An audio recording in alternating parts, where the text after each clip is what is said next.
मनमानी आचरण करते रहे, नौकरी लग जाए, आपका काम बन जाए, आपकी अनुकूलता बढ़ जाए, शुभ अशुभ कर्म करने वाले जब भगवत कृपा से पुनः सत्संग प्राप्त करते हैं और साधन मार्ग में लगते हैं तो माया अपना प्रबल रूप धारण करती है। या तो ऐसी अनुकूलता प्रदान करती है कि वो भूल जाए, या ऐसी प्रतिकूलता झोंक देती है कि उसको लगता है कुछ नाम जपने से नहीं, कुछ साधन करने से नहीं, दुख तो वैसे ही घेरे हुए। धैर्य छूट जाता है और भगवत मार्ग से विमुख आचरण करने लगता है। इसलिए उपासक को बहुत सरल ढंग से समझना चाहिए कि पुरानी फसल यदि बाजरा बोई है और बाजरा की रोटी मिल रही तो अगली फसल गेहूं बो दिया तो कल ही नहीं रोटी बना लोगे। 5-6 महीने लगेंगे किसान मेहनत करके, खेती तैयार करके, दाना बो करके, सींच करके, संभाल करके, फिर भी वो अतिवृष्टि, अनावृष्टि, ओले वृष्टि आदि से बच जाए, सुरक्षित हो जाए, तो सुरक्षित अनाज घर आ जाए, फिर वो पीस कर रोटी बना सकता है। तुम अनंत जन्मों से मनमानी आचरण करते रहे, आज नाम शुरू किया है तो वो तूफान नहीं उठेगा, नष्ट करने के लिए वो अपना स्वरूप धारण करेगा। उसकी गुलामी सहते रहे हो भी, काम क्रोध लोभ मोह मद मत्सर। अब तुमको धैर्य पूर्वक नाम को पकड़े रहना। जैसे आंधी चले तो हम पहाड़ का आश्रय ले लें, हटे ना इधर उधर, तो आंधी तूफान पहाड़ को नहीं उड़ा सकती। ऐसे ही श्री भगवान कह रहे मामेव ए प्रपद्यन्ते माया में ताम तरंति ते। माया का तूफान आएगा पर तुम मेरे चरणों को पकड़े रहना, छोड़ना नहीं।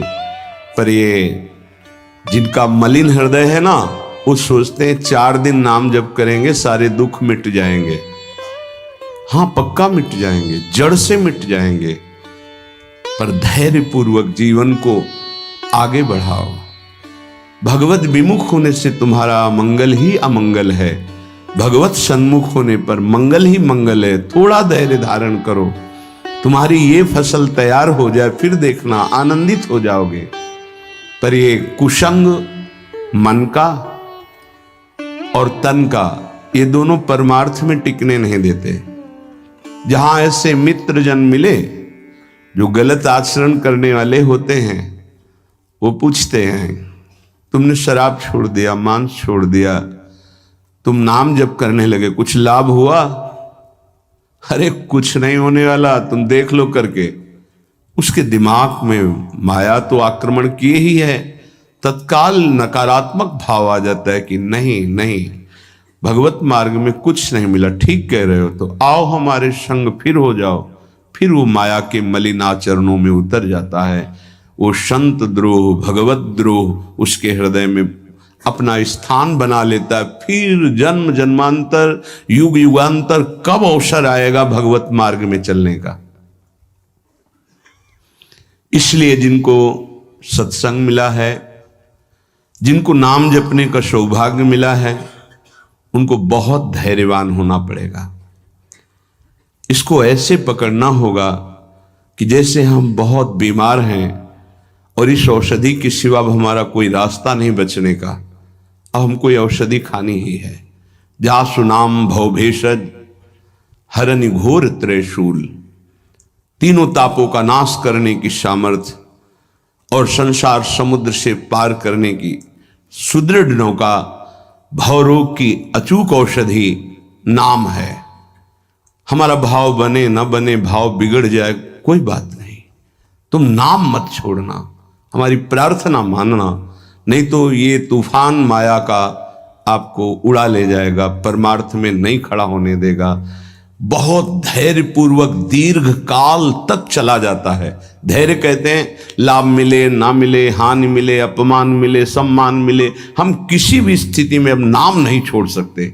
वो जीत जाएगा माया से। विपक्ष बहुत जोरदार है, आप क्या समझते हो? आप भगवान के अंश हो, ये भूल चुके हो, लेकिन वो नहीं भूली। वो भगवान की शक्ति है। भगवान कह रहे हैं मम माया दुरत्य, मम माया, मम मेरी है। जैसे ममैवांशो आपको बोला तो विपक्ष को भी बोला मम माया। अब आपको सावधान करने के लिए भगवान ही संत गुरुदेव शास्त्र इस रूप में संबोधन करते हैं।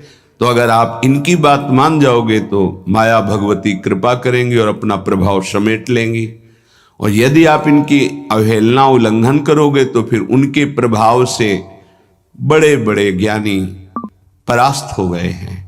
जो माया बहुबार नचावा, दास चरित को लख नहीं पावा, ऐसी विचित्र है, बहुत बहुत विचित्र।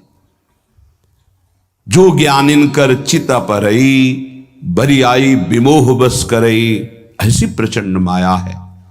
इसलिए जिनके कानों में आवाज पहुंच रही हो, हमारी प्रार्थना है, बहुत जन्मों से भटक रहे हैं, ये दुख सुख के प्रलोभन और भय में आकर के नाम न छोड़ दीजिए। ऐसा भी हो सकता है कि नाम जपना शुरू करें, आपकी नौकरी लग जाए, आपका काम बन जाए, आपकी अनुकूलता बढ़ जाए। ये नाम का फल नहीं है, ध्यान रखना, ये नाम का फल नहीं है। हम स्पष्ट आपको कह रहे हैं कि जब से आपने नाम जपना शुरू किया आपका सब मंगल होने लगा, ये नहीं है। ये आपके पुण्यों का है, पूर्व पुण्यों का है। ये नाम आपको सामर्थ्य देखा, दुख और सुख दोनों सहकर परमानंद की प्राप्ति। ये विषयानंद नाम के फल से नहीं। आप नाम जपना शुरू किए, सब कुछ बिगड़ना शुरू हो गया, ये नाम का फल नहीं है। ये आपके पाप नष्ट हो रहे हैं। विवेक पूर्वक चलिए। अगर विवेक नहीं धारण करेंगे तो फिर सब मार्ग छूट जाएगा। विवेक इसी से उत्पन्न होता है, सत्संग से। जहां विवेक जागृत हुआ वो आपको टिका देगा परमार्थ में, नहीं तो बहुत बलवती भगवान की माया है। जब लोगों के विचार सुने तो लगता है कैसे निकल पाएंगे इस माया से। आप निकलना ना चाहे तो किसी की सामर्थ्य नहीं कि आपको निकाल सके। स्वयं श्री भगवान आपके हृदय में बैठे हैं। क्या हो रहा है? दुर्गति हो रही। क्यों? क्योंकि आप नहीं निकलना चाहते, इसलिए। भगवान हृदय में बैठे हैं, नहीं निकल पा रहे हो, बात मान लो। आप निकलना चाहो तो निकल सकते हो, आप न निकलना चाहो तो किसी की ताकत नहीं कि आपको इस माया प्रपंच से निकाल सके। इसलिए आपसे प्रार्थना है कि आप निकलने की कोशिश कीजिए। इसका बड़ा ही प्रलोभन और भुलावा प्रभाव है। प्रलोभन और भुलावा एक क्षण में भुला दे सारे ज्ञान विज्ञान को और अपने में आकर्षित कर दे, उसका नाम माया। ऐसे प्रलोभन फेंक दे कि जानबूझकर तुम भगवान को भूल जाओ और उन प्रलोभनों में लग जाओ, उसका नाम माया।